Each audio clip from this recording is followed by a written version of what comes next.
It is my pleasure to introduce both of these justices for one of the highly anticipated programs of this year's annual meeting. Justice Breyer, you are someone who needs no introduction to those in the room, but please indulge me, I'm going to give you a little one anyway.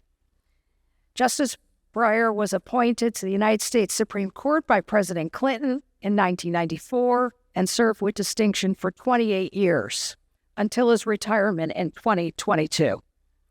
He has also worked as a Supreme Court law clerk for the Justice Arthur Goldberg, as a United States Department of Justice lawyer, an assistant Watergate special prosecutor, and Chief Justice of the Senate Judiciary Committee. In 1980, Justice Breyer was appointed to the United States Court of Appeals for the First Circuit by President Jimmy Carter, becoming Chief Judge in 1990. Justice Breyer has written many books, and I know you have all recently, on your way in the door, should have gotten one. Many articles about a range of legal topics, including administrative law, economic regulation, and most important, the Constitution. He has taught for many years as a professor at Harvard Law School and at the Kennedy School of Government. Few people in recent memory have left as significant a mark on American jurisprudence as Justice Breyer. And at this time in our nation's history, it's so important to look at his writings. His pragmatic approach to the Constitution flows through his many seminal majority opinions on the First Amendment, abortion, federal sentencing, and executive authority. He's authored equally powerful dissents. A consummate professional, he's widely regarded by his colleagues as being collegial. He has made great efforts to bridge ideological divides. He has championed democratic values, and he has a deep respect for the Supreme Court as an institution and one that is above politics. We are thrilled to host him here today. Moderating today's discussion is another jurist.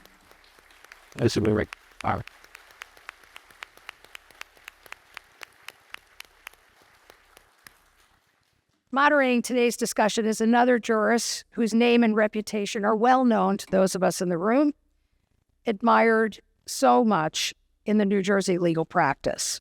Justice Albin needs no introduction, but I'm going to highlight a few things for Justice Albin as well.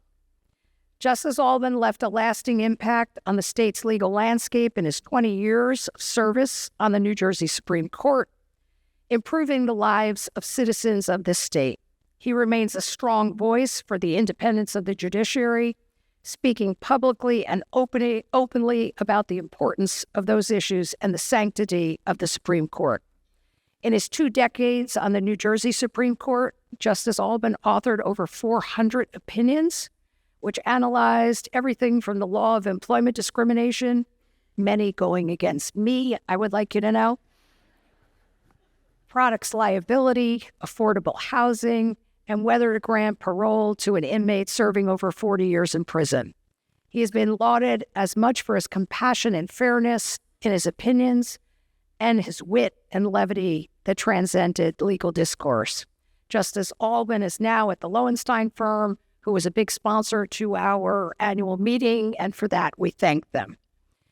Together, Justice Breyer and Justice Albin are going to explore some themes in Justice Breyer's latest book, Reading the Constitution, Why I Chose Pragmatism, Not Textualism. And they're going to discuss Justice Breyer's judicial philosophy that informed his nearly 3 decades on the nation's highest court. So without further ado, I'm going to turn it over to these 2 incredible jurists.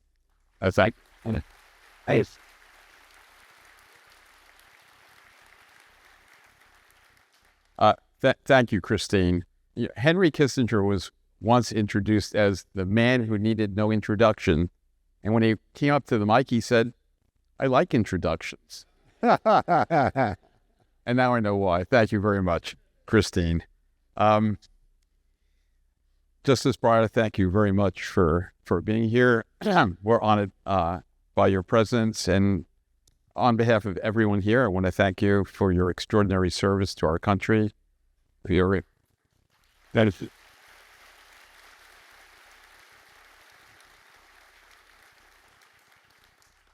14 years on the First Circuit Court of Appeals and 28 years on the United States Supreme Court.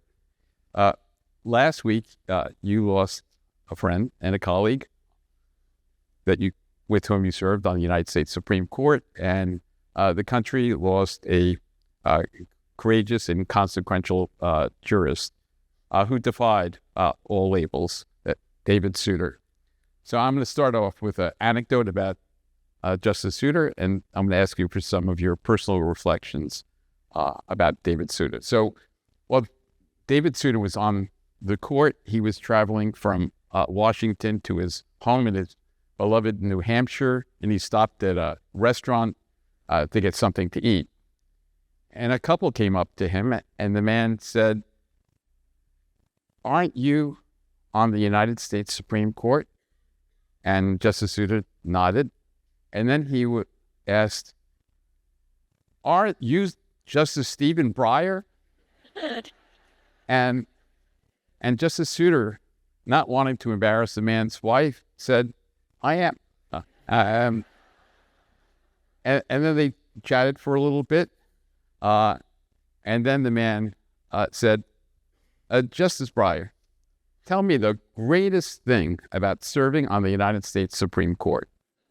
And he paused for a moment, thought about it, and he said, "I'd have to say it was the privilege of serving with David Souter." And it's true. So my first question, was he right, Justice Breyer? Yes, probably. And the first, I want to thank you all for inviting me.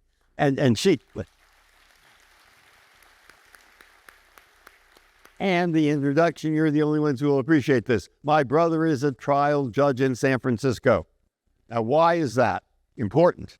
Because he claims in subtle ways, they're not subtle at all, that it's the trial bar and bench that knows something about law. And if you want to find out who doesn't, well, we stop right there, okay? But you say, and I am really having this interview with Judge Albin is a real treat for me. As long as I'm warned by other people, I don't try to sing. He knows every musical. Rodgers and Hart, Rodgers and Hammerstein. I can go on because we did. And he sings them, and he plays the piano while he sings them. I don't do that. If that's why you came, this is your chance to leave. Just sneak out immediately, right? And, David was fun. David was fun. He was a good friend. And I used to have lunch with him even after we retired up in New Hampshire. And when we were on the court, it's a great big building, that court. And he'd be down at the other end, and we get some complicated case. I go out the door of my office and hope he was down at the other end and say, "David, what do we do about this one? Oh, my gosh." And then we would talk about them, and he would get the most complicated things, the Voting Rights Act, which is not an easy, and he'd write it, and somehow it would be clear, and he and Sandra and I at lunch, it would be fun. It would just be fun and interesting. I don't think he liked the social life of Washington too much, and I can see why. I thought it was interesting, but at least they had good food. It must have. But David didn't like. He liked being out in the woods, and he liked walking, and he liked hiking in the White Mountains, and he was a great guy. He was my friend. I miss him. Everyone down in Washington really does, or should. I'll tell you a story. Okay. He gets taught, because I get asked, down there a lot, do people recognize you? And they usually don't.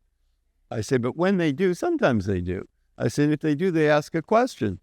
And it's always the same question. Oh, the audience usually falls for that. So they say, what's the question? So I say, the question is always, aren't you David Souter?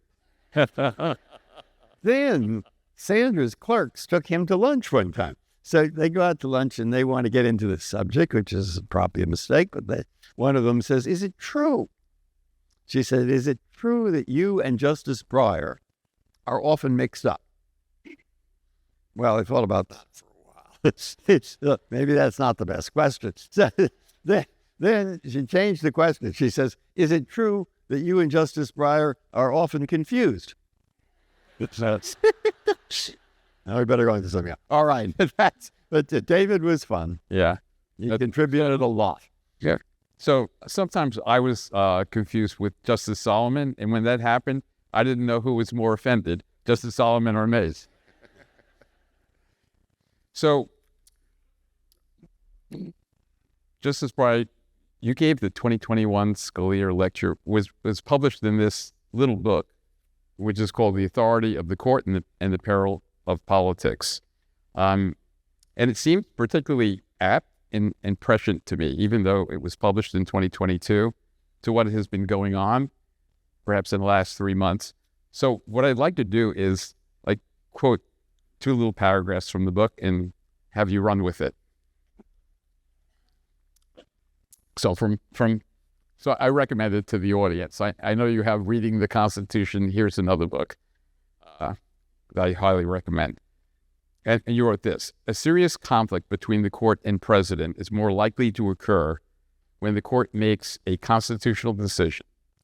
For example, when it applies to presidential actions, the limitations that accompany the Constitution's highly general protections, such as freedom of speech, or freedom of the press, or simple liberty. When different branches interpret these constitutional terms differently, the court will, I'm going to emphasize, normally have the last word.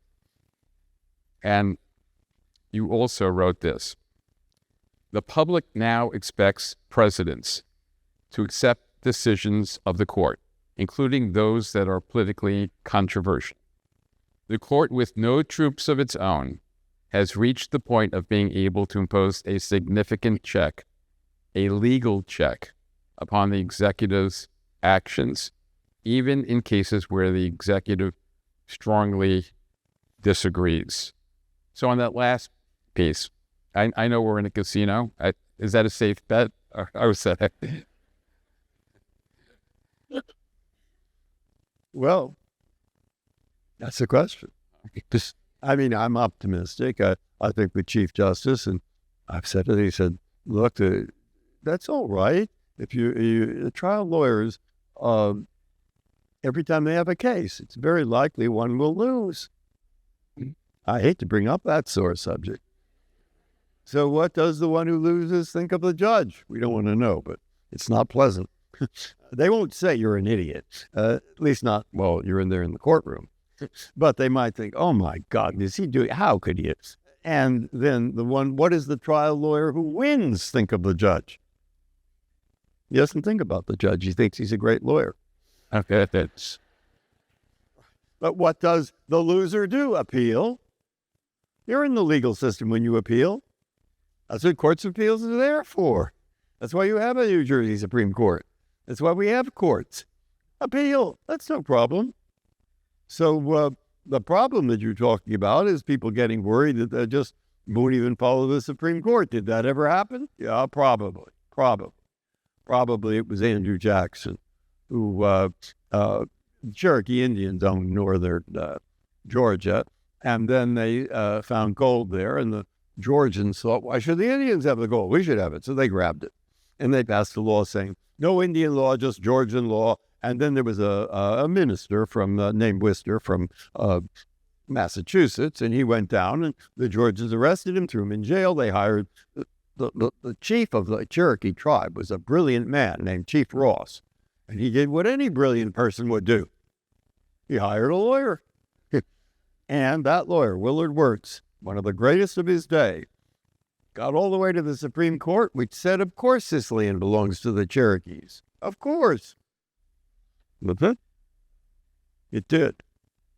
And did Worcester get out of jail? No. And the idea was that Andrew Jackson egged him on, the governor of Georgia, and said, no. And what he supposedly said, but Horace Greeley probably wrote this many years later, but he said things like, John Marshall made his decision, now let him enforce it. Mm-hmm. And Marshall wrote to Joseph Story and said, I fear for the Constitution. I fear it's gone. Then, South Carolina had a great idea. They read about this. They said, what a good idea. We don't have to pay our customs duty to the federal. We'll just ignore that. And then Jackson began to get the idea. Maybe this wasn't so brilliant, not following the Supreme Court, because he wanted the money. And they let Worcester out of jail, but the Cherokees were sent, because he sent the troops not to enforce the court order, but to send the Cherokees along the Trail of Tears, Oklahoma, where their descendants live to this day. But that's, I think, about the only time that's really happened. And maybe historians can argue about it. But that was not a case of the executive violating Well, the custody. Yeah, the state of Georgia, but the court did say that this land belongs to the Indians. And it's implicitly says explicitly, you can't throw the Indians out of their own land. They did. But you jump ahead, Civil War, we had a lot of very tough things, difficult and wrong in this country. We've had slavery, we've had a Civil War, we've had segregation, we've had all kinds of stuff. All right, jump ahead. That's when I was a law clerk, 1964-65. And what I thought that court was worried about, the Supreme Court at that time, was 10 years since they decided Brown, and not much had happened. Well, what happened in 1960? They decided Brown. 64, 65, what happened? So you all know. What you're saying is correct. Nothing. And in 66, double nothing. And then a judge in Little Rock decides the Little Rock Nine, whom I remember and some of us remember, brave 9 black children, court order, go to Central High School. And we remember, some of us, the picture went round the world of Elizabeth Eckford being turned away by Faubus and the White Citizens Council and the state police, and Faubus in effect saying, maybe they have a court order, but I have the state militia. And behind Elizabeth Eckford is Hazel Bryant. Just facing rage at the thought of black children going to that white school. So, Brooks Hayes, congressman, gets Eisenhower to meet with Faubus. And Faubus says, I'll let them in the school. And then he goes out and tells the press the opposite. Eisenhower's pretty annoyed. What should he do? So he talked to the governor of South Carolina, Jimmy Burns, who'd been on the Supreme Court, resigned during World War II to run the domestic part of the war. And he said, if you send troops, you better be prepared for a second Reconstruction or Civil War, or they'll close all the schools. But Herbert Brownell, his wise counselor, Attorney General, said, you got to send troops. And what did Eisenhower do? He sent the troops, 1,000 troops, 1,000. Fort Bragg, 101st Airborne. And everybody knew Eisenhower was a good politician. Everyone knew who they were. They were the division that got hung up on those steeples in Normandy and shot down by the Germans. And they were the heroes of the Battle of the Bulge. And they took those 9 children by the hand and walked into school. Great day, yeah. Great day for law, great day for fairness, and great day for integration. But don't go away so fast, so happy. They couldn't stay there forever. No. When they left, the White Citizens Controlled School Board closed the school, or said they would, and they're back in court, and they get up to the Supreme Court, and the Supreme Court, all 9, says, open that school and let those black children in. Okay? All 9 sign it. Cooper versus Aaron. They all sign. Yeah, all 9. That's 9. 9. Maybe we have 900 judges. Maybe we have 9,000. How many others are there? And I'm trying to explain that to a woman in my office who is Chief Justice of the Supreme Court of Ghana and wants to make it more protective of human rights, and asks this question, why do people do what you say? And I'm trying to give her some examples, because there's no single answer. So they closed the school. Read David Margolick's book about that year. Everybody suffered, white, black alike. Terrible year. But did the White Citizens Council win? No. In my opinion, why not? Because that was the time, as we remember, Martin Luther King, the opening of Emmett Till's coffin, Selma, Rosa Parks, the Freedom Riders. The country was waking up, the rest of the country, to what had been going on in the South.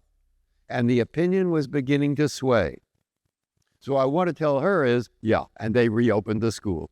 Okay, fine, good. The people you have to convince about a rule of law, They're not the lawyers. The lawyers know it. And anyway, they get paid for it. Okay? It's unlike people think. In the United States, there are 330 million people, and 229 million are not lawyers. And those are the ones you have to get them to go to the editorial boards. You have to get them to go to the countryside, to the villages, to the towns, to the cities, to convince those others that it's in their interest. Okay? To have what? To have a rule of law, which means sometimes you do have to follow things you don't like. Okay? But what's the choice? And we heard the person who said that was Harry Reid. Harry Reid, after Bush v. Gore, is in the court. We're having dinner, and he says the most remarkable thing about Bush versus Gore is even though it affected a lot of people, and even though it was very unpopular, about half the country, maybe a little more than half, thought it was wrong. Yeah, I thought it was wrong. I dissented. David thought it was wrong. He dissented. They followed it. They didn't throw paving stones. They didn't have riots. They didn't have guns being shot. They followed it. And I tell that at Stanford. And when I tell it at Stanford, I'm looking at my audience, mostly students. And I say, I know about a third of you are thinking too bad, maybe more than a third, are thinking too bad there weren't a few riots. Too bad there weren't some paving stones thrown. Before you come to that as your final conclusion, please turn on that television set and look at what happens in countries who decide there are serious problems that way. Got it? Maybe you won't.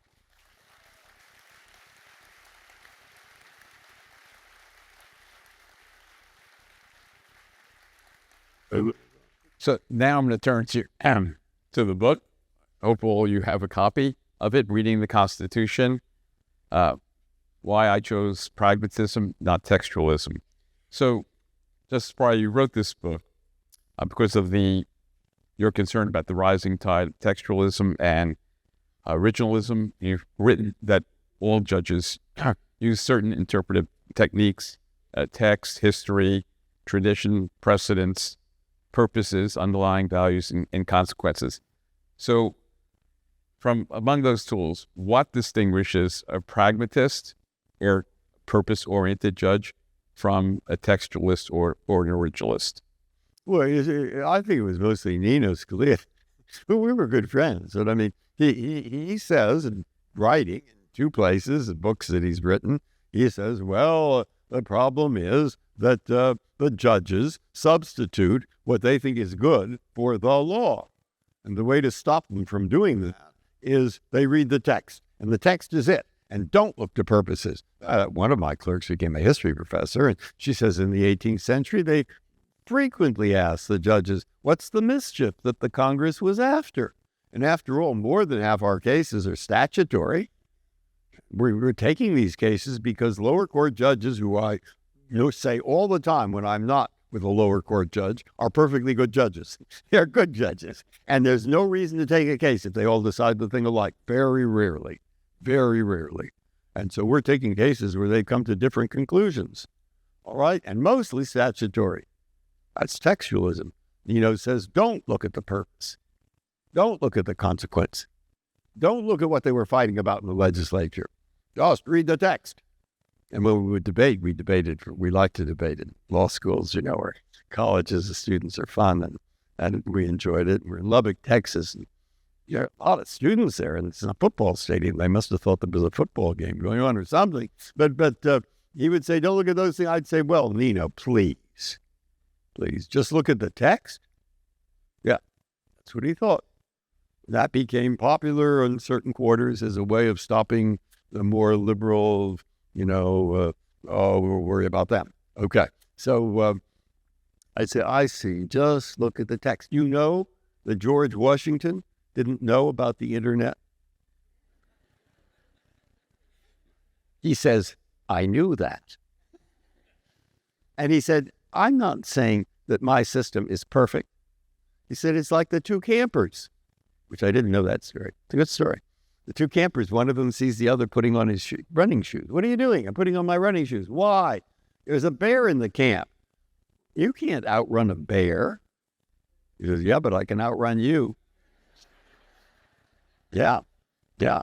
And so I say, okay. He says, but you have a system, Stephen, that is so complicated. You say exactly. That's what I learned in law school. It was Holmes and Cardoza and Brandeis and Learned Hand. And so I said, yeah, it is complicated. I agree, because the judges have to have a certain instinct, they have experience, all that, etc. And they have to somehow work with those words in front of them and the arguments and the brief. You know, they've got about 15 or 20 or 30 briefs that we read, and we do read.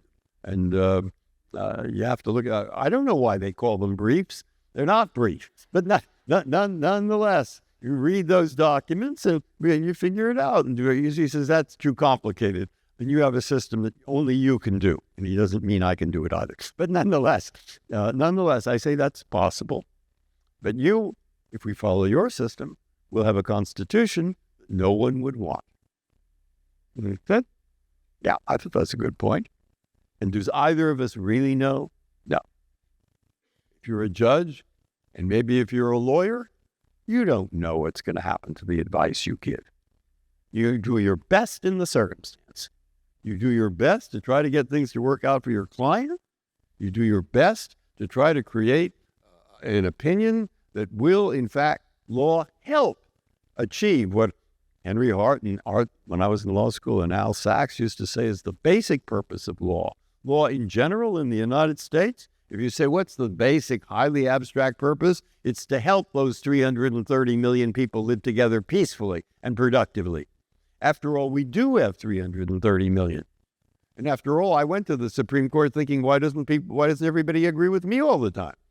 Well, I'm so nice and reasonable. But then I began to think a little more maturely and said 330 million, every race, every religion, every point of view imaginable. My mother used to say that. She said, there's no view so crazy that there isn't somebody in this country who doesn't hold it. And then she said they all live in Los Angeles, but not the... well, anyway, San Francisco. But in any case, it's not so terrible having people think different things and be even on the Supreme Court or in whatever. I mean, that is the system. And I became a little bit more mature and tried not to write anything that was rude or mean about people. When I got really annoyed about an opinion that I was going to dissent from, I would write it in a way that I thought. I learned this from John Wisdom, who was a great judge. He said, when you get really angry, write an opinion that just says how awful you feel, how terrible they are. Read it, and then throw it in the wastebasket, and then sit down and write a decent judicial opinion. And my idea when I'm annoyed, what that decent opinion is, a 2-year-old child should be able to read it and see how wrong the others are. You say, that's calm. No insults. No.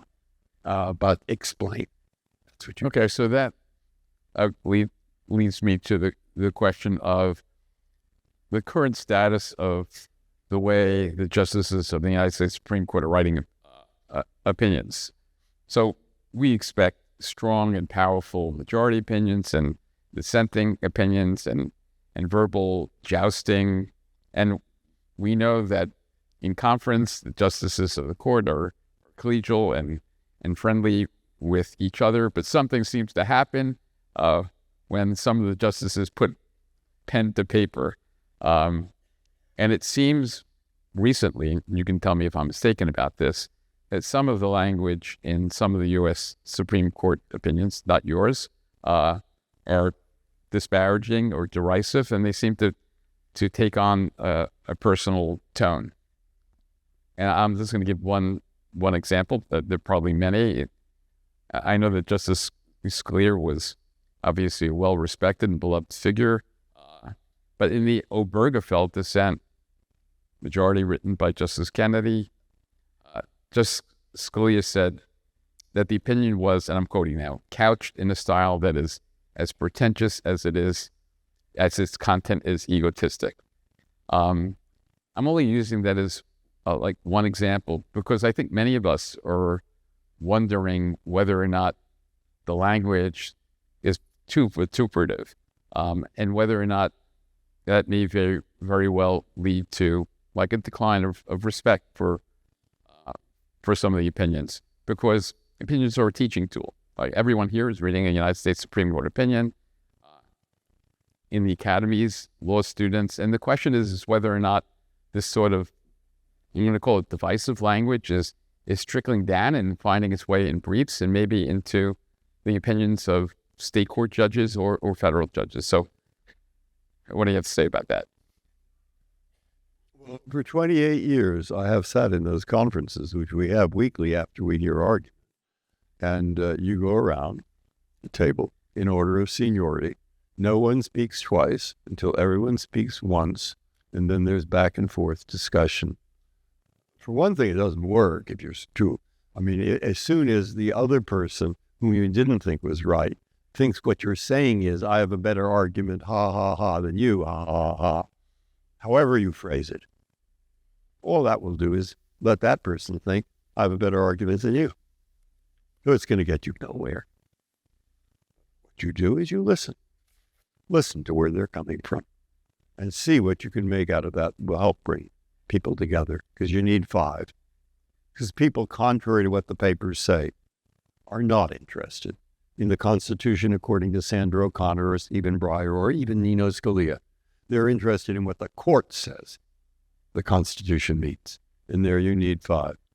Well, in those 28 years, I've never heard a voice raised in anger. I haven't heard it. And I have never heard one judge say a mean, nasty, even as a joke, thing about another judge during that conference. All right? And so I get asked that question.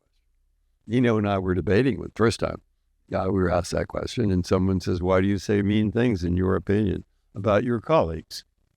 So I answer because I say, I know you don't mean that question for me. You mean that question for my colleague. Really? I said, you mean it for Justice Scalia. Well, I'll tell you what. I'll tell you why. There are some people who suffer from a disease, and the disease is called good writer's disease. Now, I'll tell you, when a good writer finds a felicitous phrase, he can't give it up. If he cannot give it up any more than a good comedian can give up a good joke. A good comedian with a good joke will destroy his own career, will destroy his life. He will do anything to wreck himself, but he will not give up that joke. And I said, everyone on the court knows that my colleague here is a good writer, and we don't take it personally. And I think that's the answer. If he wants, he can't say, I've gone into it. He had, oh God, something. I said, Nino, don't say this, please, because honestly, it doesn't help the opinion, and people are just going to think mean things about you. Okay, so I'll think about that. He put it in. Of course he put it in. He had to. He had to. He is a good writer, and he is a good writer, and he was a good writer. It's interesting because I was seated next to Justice Ginsburg at a dinner about 15 years ago. I asked her a similar question, and her answer was, that's just Nino. Yeah, so that's right. So I get that. That's right. That's right. So we've had two recent opinions from the United States Supreme Court that seem to be coming from polar opposite positions jurisprudentially. Obergefell and Dobbs. I'm just going to read a paragraph from each and ask you if there's any reconciliation between these two viewpoints. So in Obergefell, majority written by Justice Kennedy, he said, the nature of injustice is that we may not always see it in our own times. The generations that wrote and ratified the Bill of Rights, the 14th Amendment, did not presume to know the extent of freedom in all of its dimensions, and so they entrusted to future generations a charter protecting the right of all persons to enjoy liberty as we learn its meaning. That was in 2015. In 2022, Justice Alito is now writing Dobbs. Obergefell is a same-sex marriage case, and Dobbs is the case that overruled Roe versus Wade. So Justice Alito wrote, the Constitution makes no reference to abortion, and no such right is implicitly protected by any constitutional provision, including the one on which the defenders of Roe versus Wade in Casey now chiefly rely, the Due Process Clause of the 14th Amendment. That provision has been held to guarantee some rights that are not mentioned in the Constitution, but any such right must be deeply rooted in this nation's history and tradition and implicit in the concept of ordered liberty. Like nowhere in Obergefell is the Glucksberg test mentioned, and it seems as though Justice Alito ran with it in Dobbs. And the only difference that I see between Obergefell and Dobbs is that Dobbs was missing Justices Kennedy and Ginsburg. So, giving you a little. Are these? Was there? No, it's not that. I mean, yes, that may be, but we all know that there are millions of people in this country who think that abortion is murder. That's what they really think. Okay? And there are also millions of people who think that if you refuse to give a woman the right to have an abortion, you're going to find lots of murders. Back street, we all know. So what we have is a country which is seriously divided. I put that in an opinion once. I thought, good. Oh, that was the most conceited thing I ever did. I put that in because I thought we're going to solve the problem. Because what I added after that is the issue is not whether abortion is moral or immoral. The issue is how do we have a country where we have people who believe both? Well, of course, that got nowhere. That got nowhere at all. But I'll show you what I think about that. It's not directly answering your question. Yes, because you do have lots of opinions where you have this over here and that over there and the other place. But you see, Dobbs was suddenly an example of what's called originalism is really textualism. You just look at the words, but it's what the words meant to the average person at the time that they were written. Okay, so we say in the dissent, of course, I agreed with. Part of that. I'd say, go good. Let's look. That was written, that 14th Amendment, and just after the Civil War. And what did it mean to the average? Wait a second. They wrote it just after the Civil War. Weren't there some people missing in the electoral community? Weren't there some people missing in the political community that wrote laws and the Constitution? I'll give you a hint of what that group, one big group of people, begins with a W, ends with an N, and they weren't there, okay? So they didn't help write that, nor did the slaves former really help write that, okay? So it's pretty hard to say whatever the average person thought, but let's put that to the side. Because what the originalists and what the textualists are promising you, and this, I think, is why they're so popular, and it catches on. And Nino says it. He says, you use textualism and just look at the text. It's easy. Easier. 2, you'll get the same answers across the country, so we'll be more uniform. 3, Congress will love it because they'll know what's going to happen to their statutes. 4, we'll stop the judges from writing what they think is good and substituting that for the Constitution. 4 promises. So then I say to Nino, those are wonderful promises. They're really good promises. I just wonder if they can be kept. Well, let's try the first, the simple one. The ones that have these cases because, after all, good judges below have come to different conclusions about what those words mean. So the case I like is the easiest one I could find. The others are worse.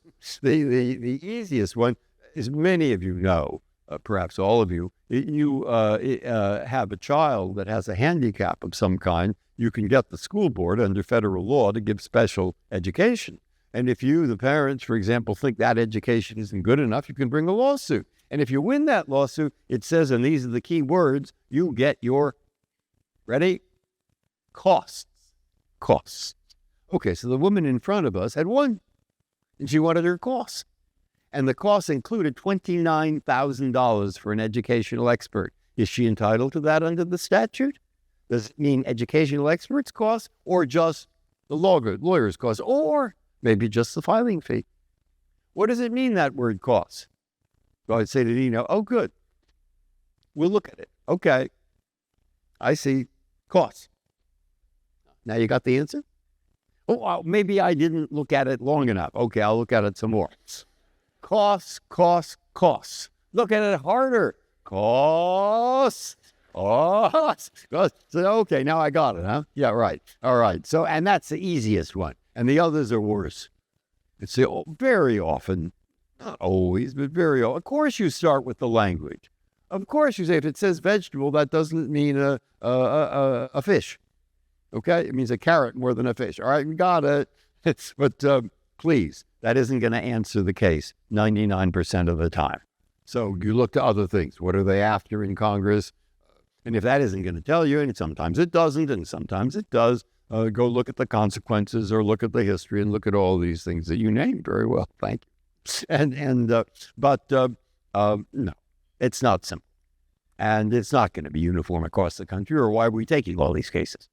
And no, Congress is not going to be overjoyed. I learned about Congress, how they think about the court when I worked for Senator Kennedy. I was a chief counsel of judiciary. I'm a little desk and so forth. This is Congress. The phone rings. It's one of his relations. Don't tell anyone. And look, no, it was the Chief Justice of the United States. It was Warren Burger. So my first thought, being somewhat self-centered, I thought, why is he calling me? I'm a staff member here. Why isn't he calling us that? The answer that I came to, I think, is right. No senator had time to talk to him. Harold Wilson was right. He said a week is a long time in politics. He actually was incorrect and said a day is a long time in politics. Right. That's not true of the judges. That's not true of the courts. One of the virtues, probably, is that it gives you time to think through something.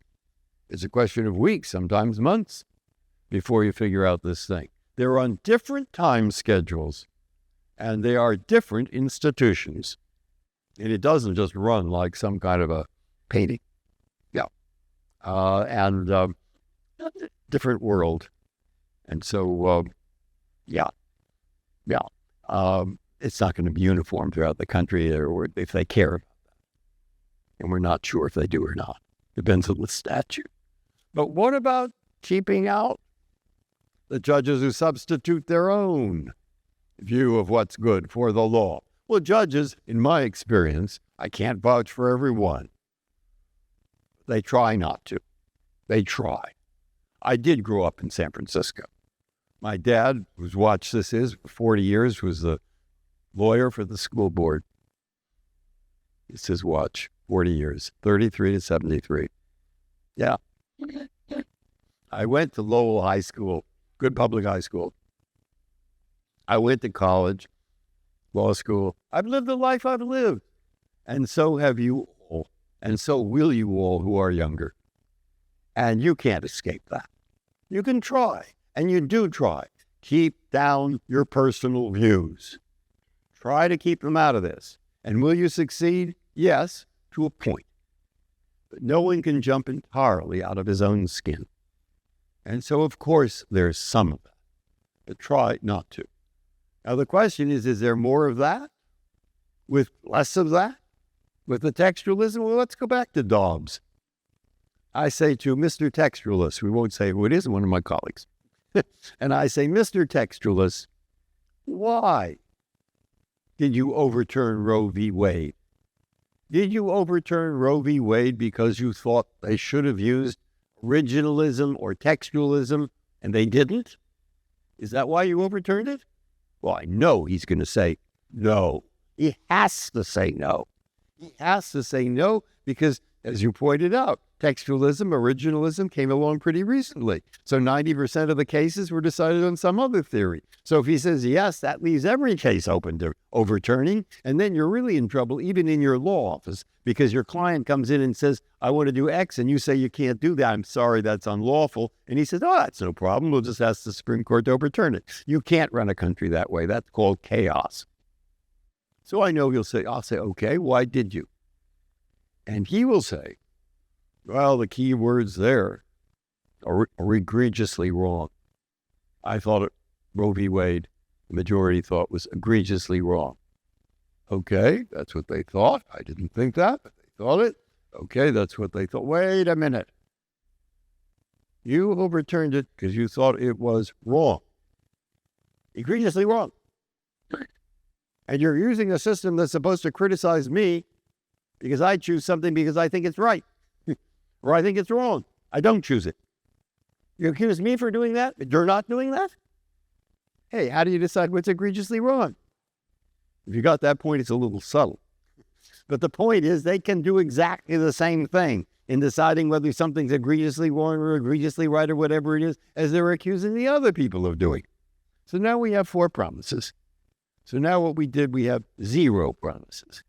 And if we have 0 promises, well, hey, what's the point of going to this? And I want to show here it's not going to last.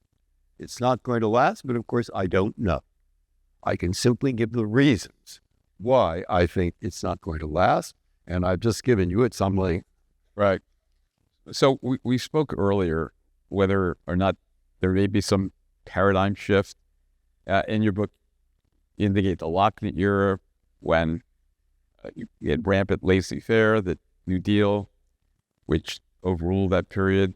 You had government regulation, and then the Warren era, where we had an explosion of recognition of individual rights. As you told me back in the room earlier, you believe that originalism is perhaps a reaction to the perceived excesses of the Warren era. Are you concerned that members of the court may be using originalism to roll back some of the prominent cases that were issued during the Warren era? New York Times versus Sullivan, this using that as one? Don't know. I mean, the truthful answer is you don't know. I mean, it's that's a variation of a theme, which probably 40% or 30% anyway here, at least 20% are thinking this. Why are we having this conversation really? It's all politics. It's just all politics. Is that? And we got to stop that, but there we are. And I say, politics? No, it's not politics. And you say, of course he'd say that. He's a judge. And I said, well, no, I haven't seen it in 28 years. What do you mean? Well, politics is Senator Kennedy. The phone is ringing. It's the mayor of Worcester on phone 1. It's the Secretary of Defense on phone 2. Which will he take? That's the easiest question ever asked in that office. Who will he answer first? Of course, the mayor of Worcester. That's where the constituents are. I go in my office, I see a young woman who's going through every paper on my desk. I say, well, I get a little annoyed. Why are you doing that? I wanted to see what you did every day, and I thought I'd look at all your papers to see. And I got annoyed. But before I expressed my annoyance, I thought one thing. Maybe she's a constituent. I better be polite. And, right. And how do we get the Republicans to come to the exec? And how do we get this bill up there? And how do we get... That's politics. What will the papers say of the speech that the senator gave next week and they misinterpreted? And what will they say in the constituencies? That's politics. I have not seen that on the Supreme Court. I have seen this. Every group that's political in the country, no, I exaggerate, but many, if there's a vacancy, will try to get the President of the United States to nominate X. Why? Because they think that X will decide cases in ways that favor them politically. But that isn't what X is thinking. X is thinking he's following a theory, he's following an approach, he's following textualism, or he's following originalism, or he's following Holmes, or he thinks he's doing it by law. They think we don't care, he's coming out the right way. You see? But the judge is not thinking politically. He thinks that's not part of it. Well, you want to say never? It's a hard question. Never? Frankfurter said this in conference, first miscegenation case that came up. Virginia had a law forbidding interracial marriage. Came to the Supreme Court, Astor Brown, and Frankfurter knew perfectly well they'd say it was unconstitutional. But he also knew that Eisenhower had told Warren at a dinner, be careful of miscegenation because that's what's really worrying them. Them being the Southerners. Them being the Southerners who were not enforcing Brown. So Frankfurter said, let's not take this case. Not now. Not now. We're going to wreck our efforts here to get Brown enforced. And that's what the court did, didn't take it. Is that politics? Absolutely. And they took it 2 or 3 years later in Loving, and they came out just what I said. They came out and said it's unconstitutional. So you can't quite say never, but it's not like the Senate. It's not like the House. It's not like the president. It isn't real politics. But what is it? Well, Paul Freund said this the best, I think. He said, no judge has ever decided, probably none, exception, a case according to the weather, according to the temperature of the day. Every judge is aware of the climate of the season, of the era. Yeah, that's great because no one really knows what it means. But nonetheless, I put it this way. You ever read P.G. Wodehouse? He's really still very funny. And he has one of his books, Bertie Wooster, his hero, gets up in the morning and he says, Bertie Wooster, well, he wasn't disgruntled, but he wasn't exactly gruntled either. All right. I said, well, you see, well. And when I'm teaching, I try to get the class, can you describe, what is it? What is the role? Is there a role? Or I can't say zero. But you can say that the papers and what people think is way off base. It's not really the politics like we mean by politics. And you want a judge trying a very unpopular criminal defendant to be looking over his shoulder at what the public thinks of that individual? No, of course not. Of course not. You want a fair trial no matter whether he's popular or not. Well, of course. But why did they do Lochner and so forth? I think I found an answer to that in Alan Greenspan's very good book on the history of capitalism in the United States. This country was very poor at the time of the Civil War. Even in the South, that didn't get them anywhere economically. They didn't even have churches half the time. They didn't even have schools half the time. Very poor country. Then between the end of the Civil War, beginning of the First World War, we became the richest country in the world. And those robber barons may have been terrible people, I don't know, but they were successful. They did bring electricity all the way from the east out to California. They did build the railroads. Go look sometime, stand in those Oregon Trail marks in granite in where is it? South Dakota, and you can look up and see the faces of the presidents. In Europe, what that tells you, they put their heroes on the parks, on statues. In America, we carved them into mountains because in 40 years, we had tamed this great, you say? Now do you get the idea? 1900? And at Harvard, they're giving lectures. This is all due to laissez-faire. It's all due to keeping business, not killing business, not wrecking them, letting them do what they want. And that's what a lot of people thought. A lot of people. And so it isn't surprising you've got a constitution where members of the court are thinking the most important words are contract, property, and they've heard the lecture about laissez-faire. Leave them alone. No minimum wage laws. No maximum hour laws. Because that's what's making us rich, and even poor people were rich, comparatively speaking, to before the Civil War. It was pretty widespread. But try the New Deal court. We're now in 33, 35. You're going to start talking about laissez-faire? Don't you know that 24% of the public is unemployed? Don't you know that the stock market just fell 94%? You're not going to go up there and say how wonderful this laissez-faire system is. And you discover gradually change. Gradually change. Let Congress do what it wants. I love the phrase that Roosevelt had. He said, we're going to try something. Maybe that will fail. If that fails, we'll try something else. But the key thing is try something. That's went over the radio. That's what went over the radio to my parents' generation. Is it? A different world.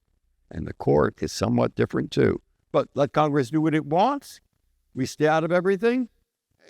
We've learned in World War II something. There are a lot of people of a different race who are really being treated badly. And Bill Coleman, who was a great friend of mine,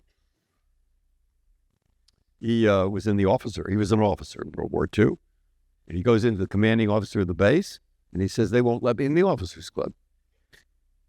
And the officer, head of base, nice guy, he said, Bill, do you really want to go to the officers' club?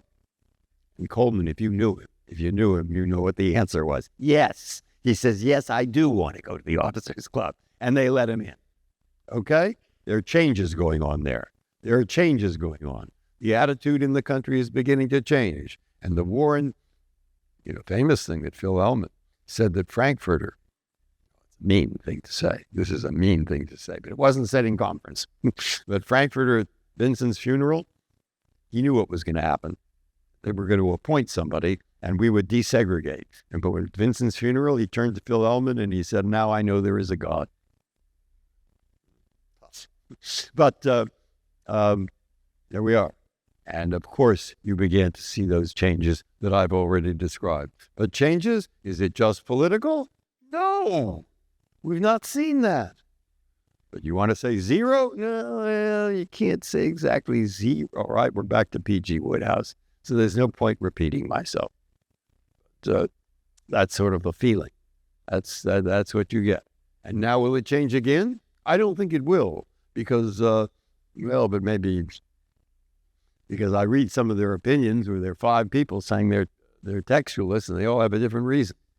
If you have 5 different reasons why you're a textualist, you're not a textualist. You don't know what it is. Okay, this is not going to last, but maybe I'm wrong. Who knows? So that's why that last part is there. Because I have to admit, I don't really know. I don't think it will work very well. I think it's going to be a nightmare. I think those 4 promises are hollow promises. They can't be kept. And so we'll go back to a more traditional Holmesian, learned and, etc. when the Supreme Court decides things. I can't prove it. But I can think it. So you gave us a quote that judges typically do not act according to the weather of the day. One of the quotes in your book from Cicero is, in times of war, the laws fall silent. And you also quoted Roosevelt's Attorney General, Francis Biddle, as saying, the Constitution has not greatly bothered any wartime president. And there have been episodes in the United States history when the weather of the day really made a difference in the way judges would decide in cases. Alien sedition acts. Okay, now we're dealing with the alien, but in 1798, when there was a possible war with France, the law that even if the government or President Adams was defamed was a criminal offense, and Federalist judges were sitting on cases where Republican editors and Congress people were being prosecuted in prison. Then we have the First World War. We had the Red Scare, and Germans being rounded up, and anarchists and socialists, and Eugene Debs, who was the socialist candidate for president in 1916, in 1917 gave a fairly innocuous speech, was arrested under the Espionage Act, convicted. His conviction affirmed by the United States Supreme Court in the United States versus Debs. And then, of course, we have World War II, the detention of 120,000 Japanese Americans, 2/3 of whom were citizens, and then we had Korematsu. Yeah. And I'm bringing up those cases also because I don't expect you to get involved in the politics of the day, but even the immigration cases are being used in warlike terms, like there is an invasion going on, and there's some resonance between the language and things that have happened in the past. I don't think the courts had the immigration cases yet. I'm not the key important ones. There are a lot waiting for the court, and a lot of what you're reading in the newspaper are lower court decisions, and then they'll appeal. There are a couple of appeals, and we'll see what happens. But your basic point is, there are a lot of mistaken opinions. And each of us, the 2 of us think, if only we had been there, we would have gotten it right. I tried Dred Scott. You want to read something? I did read this one. It's very interesting. Curtis's Dissent.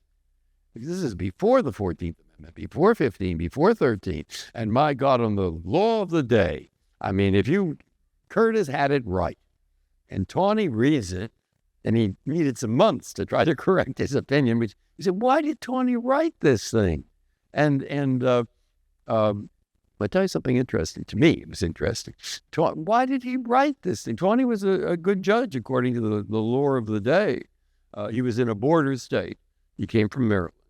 Why did he do it? And the answer that appeals to me why he wrote that, well, he was a friend of Buchanan. Okay. But I also think he thought he'd stop the Civil War. You see, the big issue in the Civil War, read this, is a recent book on it. You'd like it. It's interesting. It says the real argument, they tried to settle the Civil War here at the Willard Hotel down in D.C., and they almost did, but they could not agree about the circumstance of slavery in the territories. And they got into a big fight about that. And Tawney thinks he'll settle that fight, though that he does his Dred Scott's before. But they think we'll make a definite decision. We will say slavery exists in the territories, New Mexico, for example. And then that'll end that, and then they won't have a war. All that proves is judges are terrible politicians. Yeah, that's really hard. If he thought that, wrong again, Chief Justice Tawney. Lincoln read that opinion. Lincoln read Curtis's dissent. And when Lincoln read the majority, saying that Dred Scott couldn't bring a lawsuit because he'd been a slave, which, by the way, was not the law preceding, but forget that. The one who got Dred Scott to bring this suit for the second time, which he knew was his wife, actually.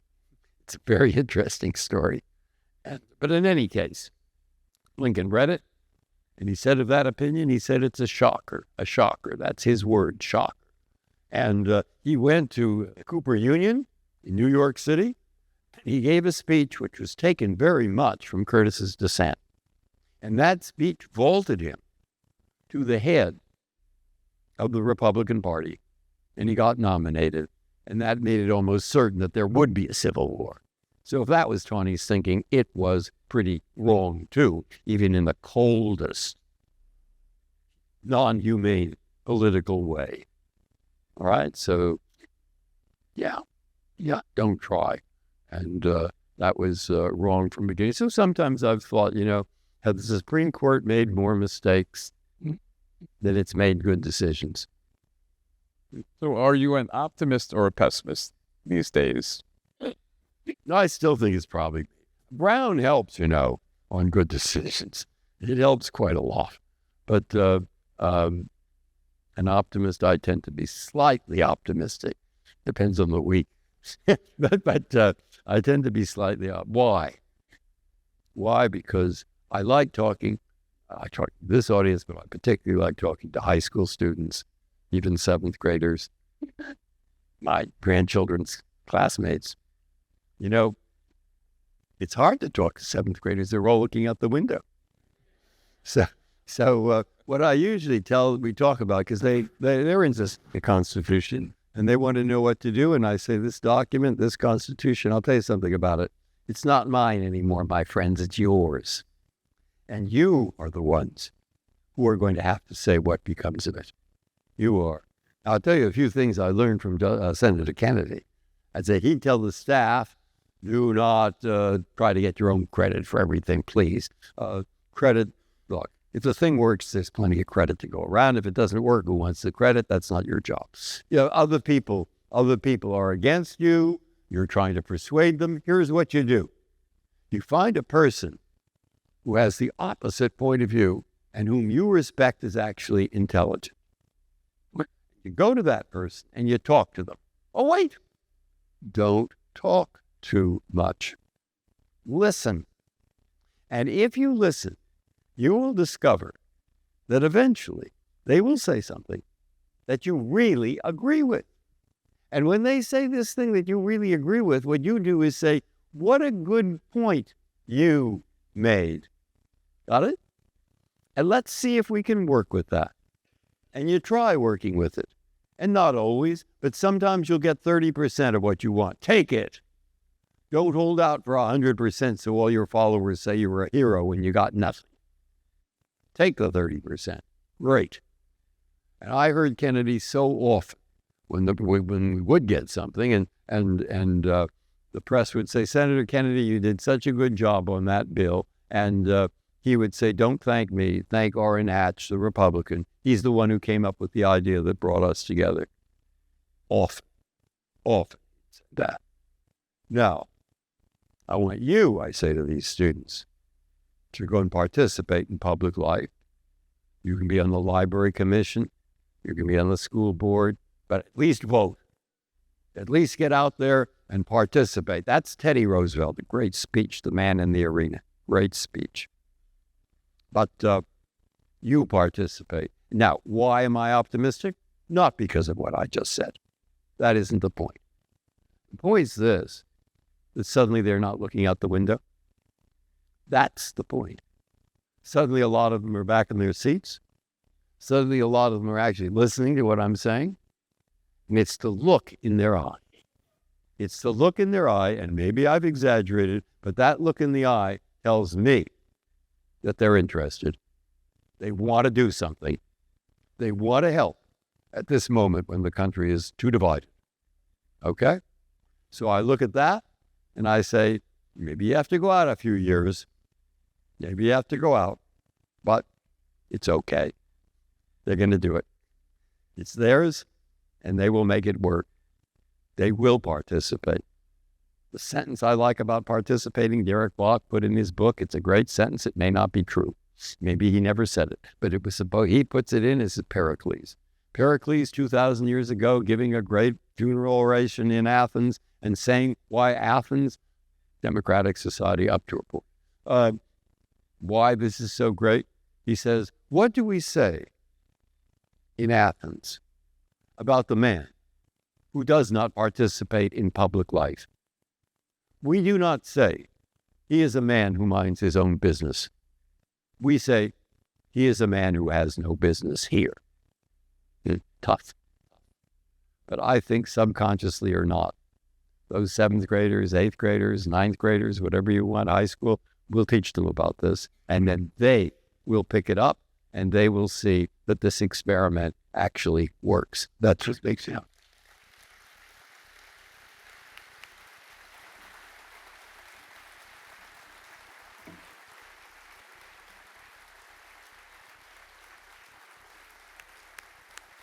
And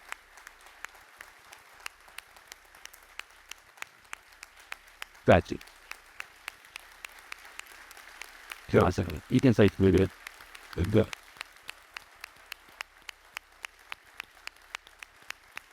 Actually,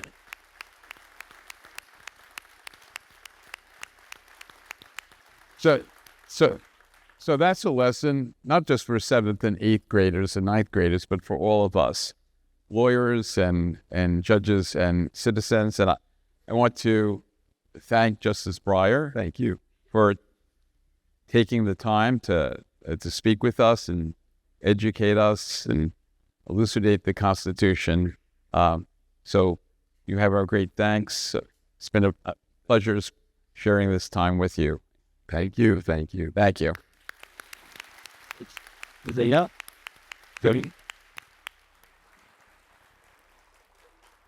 I just want to take 1 second to also thank Justice Albin, who did an incredible job.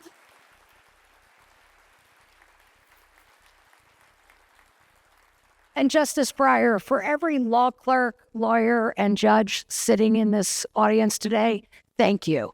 We appreciate your words.